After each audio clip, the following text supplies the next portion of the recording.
like a prodigal son. Hey guys, how's everybody doing tonight? Just want to thank y'all for hopping on here, and let me turn this down a little bit. And I know we call it Saturday with the Savior, but I think we're going to, I don't know, Friday night something.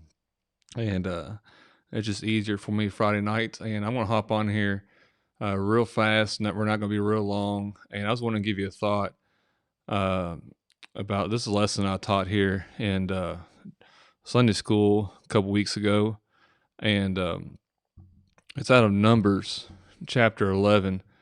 And guys, thank y'all for watching. Who's on here? Just let me know where you're watching from. And we appreciate that. And yeah, let us know where you're watching from. Make sure you like and share it real fast. Go give us a thumbs up if you're on the YouTube, and if you're on Facebook, hit the like button. Make sure you subscribe to our channel there. And I'm gonna try to get some more videos out. I know I've been kind of slacking, but life's kind of set in, and there's some things that's happened, and just getting a little bit. I'm not gonna make excuses. It's getting a little hard to keep up with work and the family and the podcast. But guys, we say thank y'all for joining in tonight on Friday night. It's nice and cool out there, and but let's see here. Let's hop in the Bible real fast here. Numbers. What happened here? Where's my thing? There we go.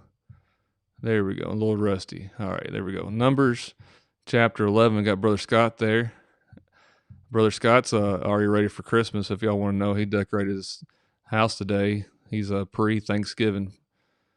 Pre-thanks, that's what I'm going to call him, for all those pre-trib people out there, pre-thanks.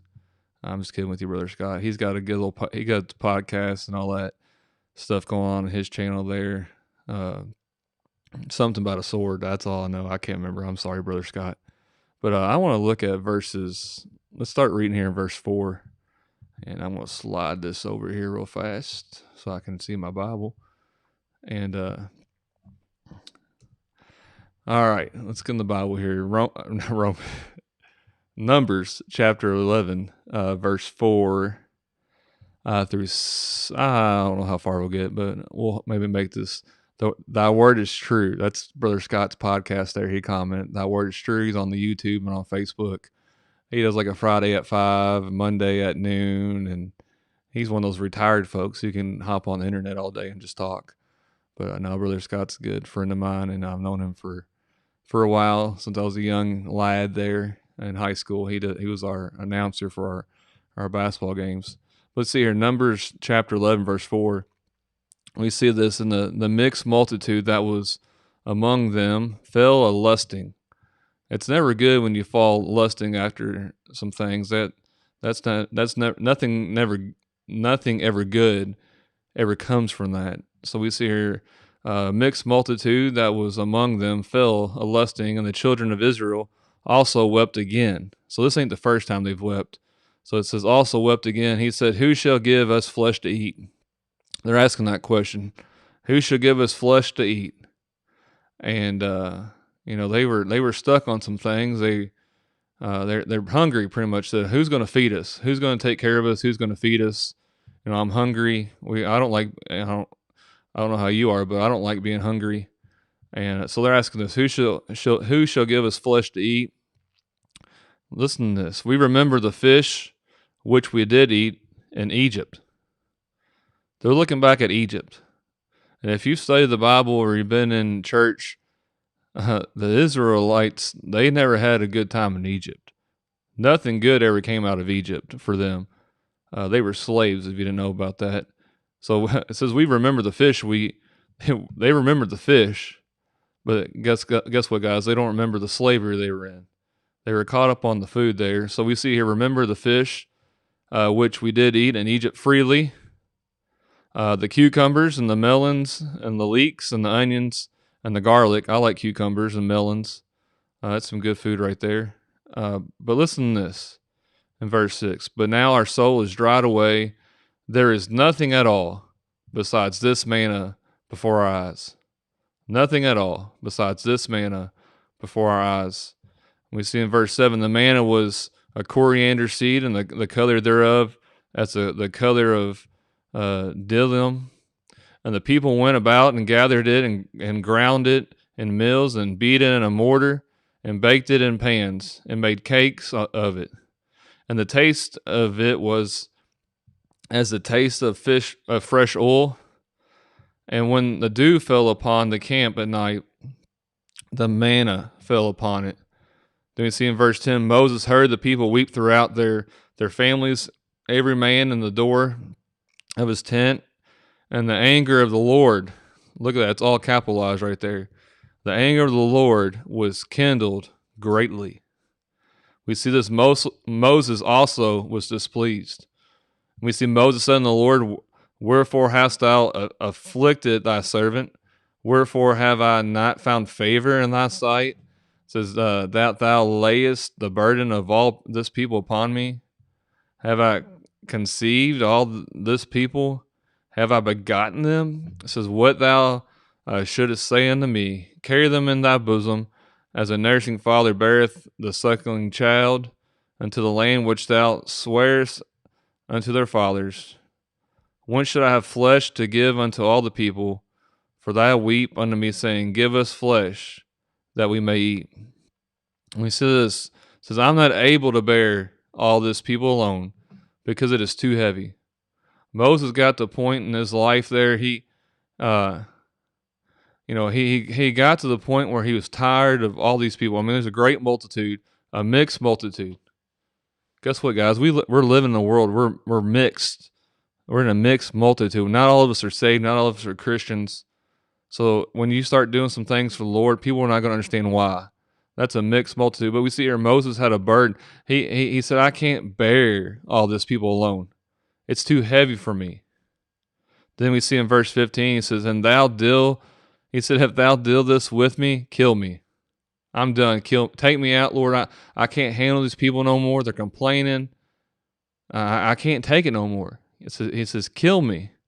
I pray thee out of thy hand, if thou have found favor in thine sight, let me not see my wretchedness.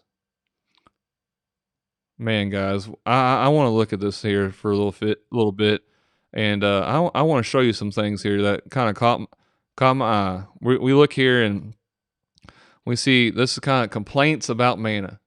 The Israelites were complaining. So we see here one of the strangest aspects of human behavior is it's the tendency of complain. Hey, y'all can raise your hand. I can't really see it, but let me know in the comments. Do y'all know somebody who complains? Do y'all know anybody that complains? I mean, literally anybody. Is there anybody out there? We got 5 people watching. We all know people who complain, right? Hey, guess what? You may be that person who complains all the time. I know there's people I know that I don't like being around sometimes because, soon something happens. Guess what? They're going to complain. And you already know what they're going to complain about. But we look here in these verses here in verse 4. Actually, let's look at verse 5. It says, we remember the fish, which we did eat in Egypt freely. They were hung up on some things right here. They were so hungry they didn't care that the Lord just got them through some things. They're in the wilderness searching for the promised land. But we look here at the complaining. I want to give you some. It's strange. It's strange in the sense that while virtually no one likes to hear complainers, but we all do it. All right. No one likes complaining, but we all do it.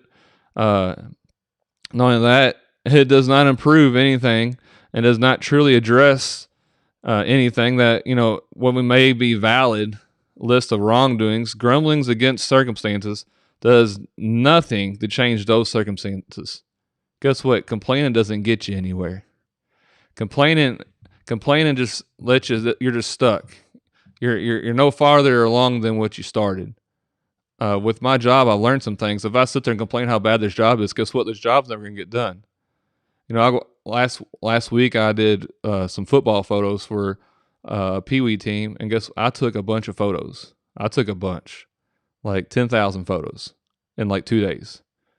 You know what? I was so tired I didn't want to go through those photos. No, I was tired.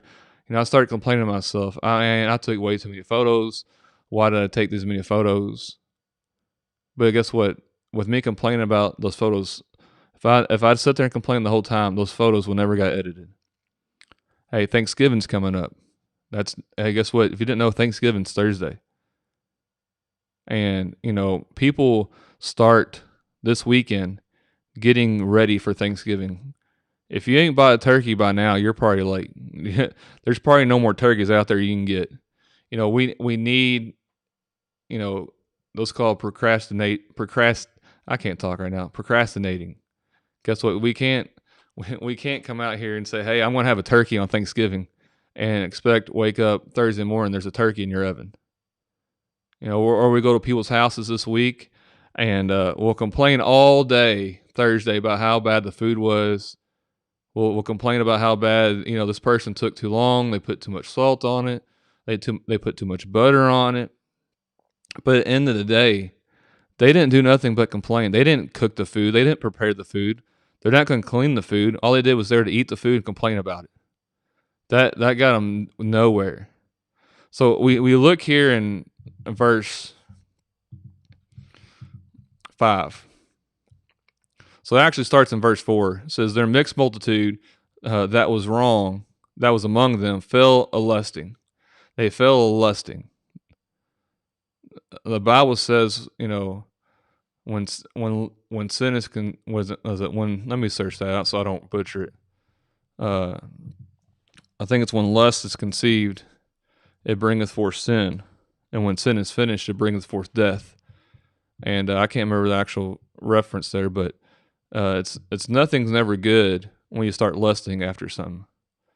So it all started there with lusting. They were stuck on the old times. But guess what? Here we see it's a mixed multitude. It's a mixed multitude. That means there's people in there who didn't really believe who God was. I believe there's some Israelites in there who didn't fully trust in what God was doing. They didn't have their full faith and trust in Him. But they got everybody else going. Guess what? All it takes is one person to start complaining before it'll spread. It'll spread faster than that coronavirus, I would say. So we had some people out here complaining, mixed multitude. It all started there complaining. And the children of Israel also wept again. Again. It said this, who shall give us flesh to eat? So they're looking, who's going to feed us? I don't know who's going to feed us. And this is what they said in verse 5. It says, we remember the fish. We did not eat in Egypt freely. We remember this fish, which we did eat in Egypt freely. The cucumbers and the melons and the leeks and the onions and the garlic. But then you see in verse 6, but now our soul is dried away. There is nothing at all besides this man before our eyes. So we see here that they're stuck on some things. They're not worried about the slavery they were in. They wasn't worried about the abuse they were in. Brother Scott, if you're still watching, they were worried about the food they ate. They were more concerned saying, hey, who's going to feed us? We had it better in Egypt. Let's go back to Egypt. We had it better because you know what? They gave us fish whenever we want.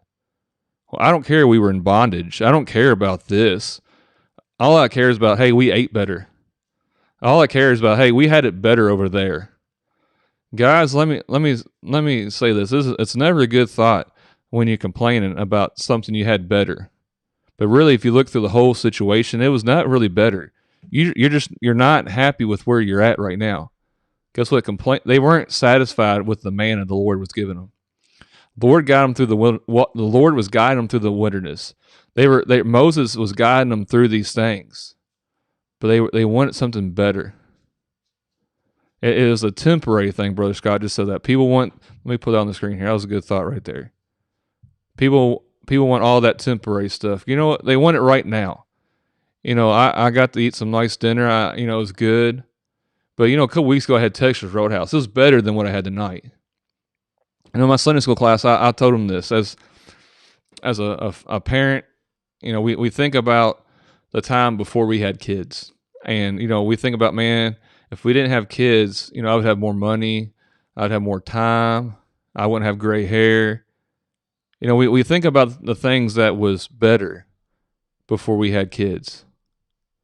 But now I look back now, the things I have because I have kids. My life's way better. I got a family. I got somebody to pass down the heritage to. Even though, Brother Scott, they turn my hair gray, they make my hair fall out, make me pull my hair out, it's better. We can look back on the better things in life, but it still don't compare to the things I have now. And I'm thankful I have children. There's people out there who can't have kids. There's people out there who try and they just can't. It's just not happening. I'm thankful for my two children. I'm thankful for the events they drag me to. I'm thankful for the times they put me through, the troubled times. At the end of the day, I'm in a better situation now than I did before I had kids. But we see the Israelites, they were hung up on one thing. They were complaining about one thing. I mean, they seen God work a miracle going through the Red Sea. He parted the sea. He dried the land so they could walk across the dry land. It's like going to an aquarium and you see the fish on both sides. You see everything there. But it rain. How it is when it rains. The ground takes a while to dry up. Literally, the water came up and the ground was dried for them to go across. They didn't sink in the mud. They didn't get their feet dirty. But then as soon as they got across, God put the waters back down and it killed the Egyptians that were chasing after them to bring them back. But guess what? They had better fish in Egypt. They had it whenever they want. They could eat fish whenever they want. They could have cucumbers and melons wherever they want. All they have now is some bread. They were hung up on one thing. Guys, don't let this get down in your church, your ministry. You get hung up on the past. You get hung up on it and say, Brother Chris, my church was thriving back in the day. We were on fire for the Lord back in the day. We did some things. You know what that makes you? Just a complainer. You're just complaining. Hey, today's the day. You can make the change. You can say, hey, I'm tired of looking in the past. I want to go to the future. But it's up to you. Because if you sit there and complain, nothing's going to happen. If you sit there and complain and say, man, we used to run 100 kids in a bus. We run multiple routes. We were bringing folks in. People were getting saved. All you're doing is complaining about the future. Don't get hung on that. God gave them food. God took care of them.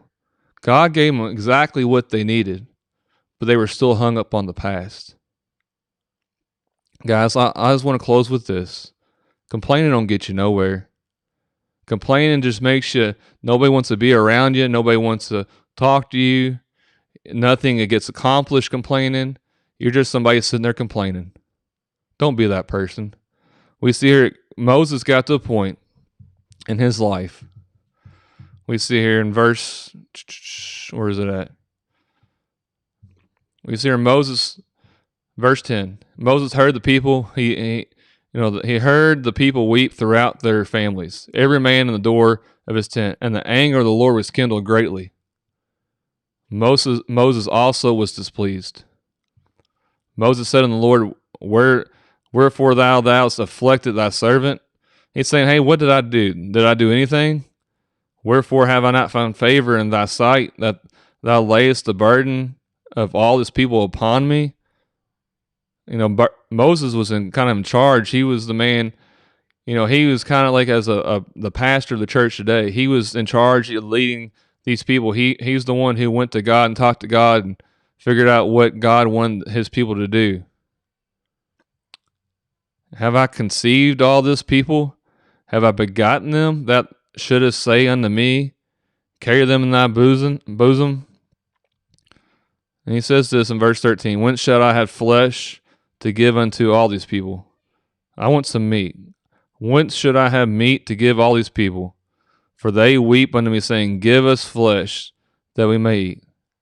They weren't happy with the Lord's portion. Look at Daniel. I believe it was Daniel. Daniel, he didn't want the king's meat. He wanted pulse and bread and water. And guess what? When he ate those things, he was stronger than the people who ate the king's meat. But he said this in verse 14, I'm not able to bear all this people alone because it is too heavy for me. When you start complaining to your pastor, you start being negative, it affects your man of God. When you start complaining to him about the church, you start complaining to him about life, it don't lift him up. It just makes him like Moses. Moses said, I'm done. I can't deal with this. If thou deal this with me, I can't handle this. He says, kill me. I'm done. Get me out of here, Lord. I've done so much for these people, and all they do is complain.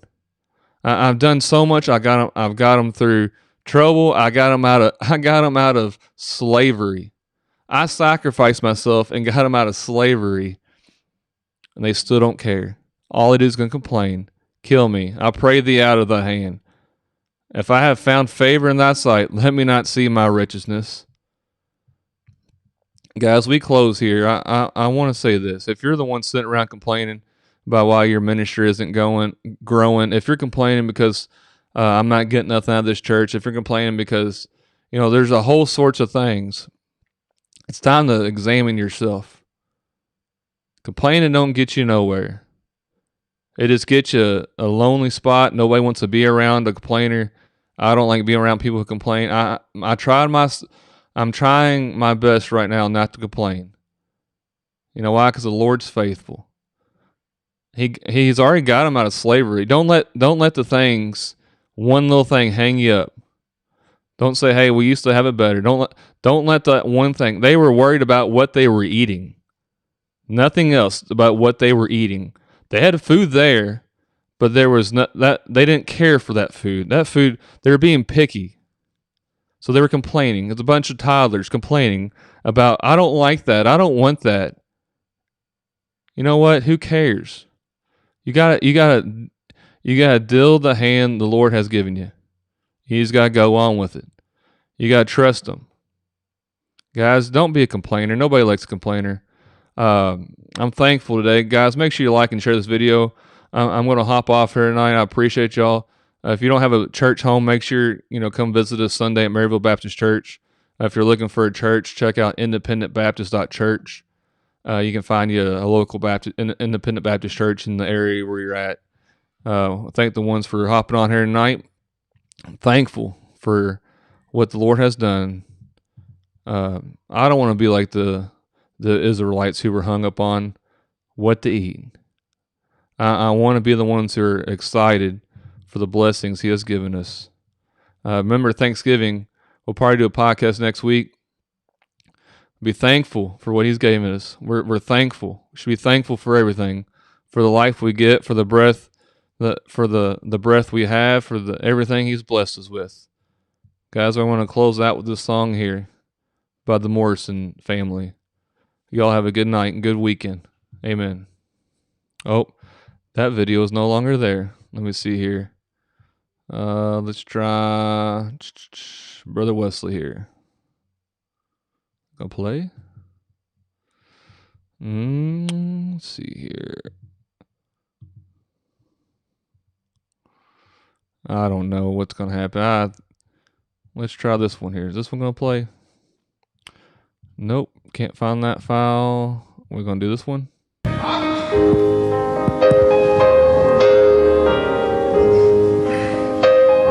Thank you so much, y'all. Have a good night.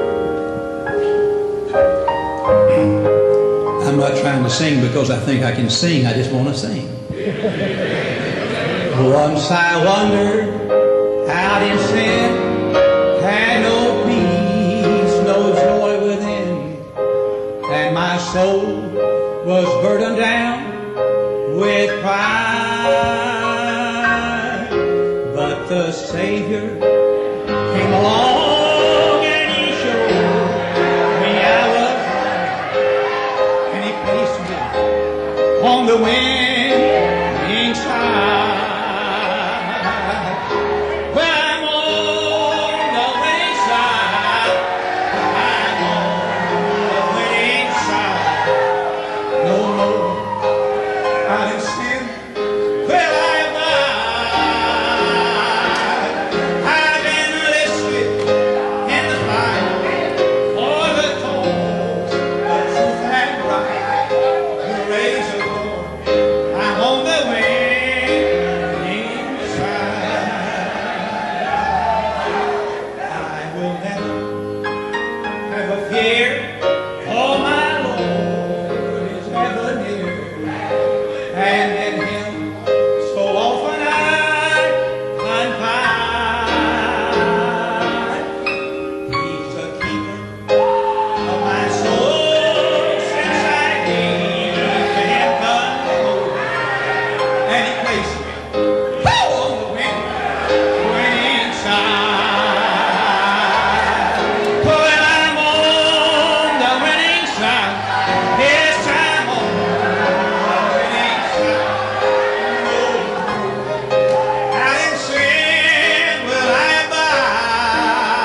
blood washed, justified eternally.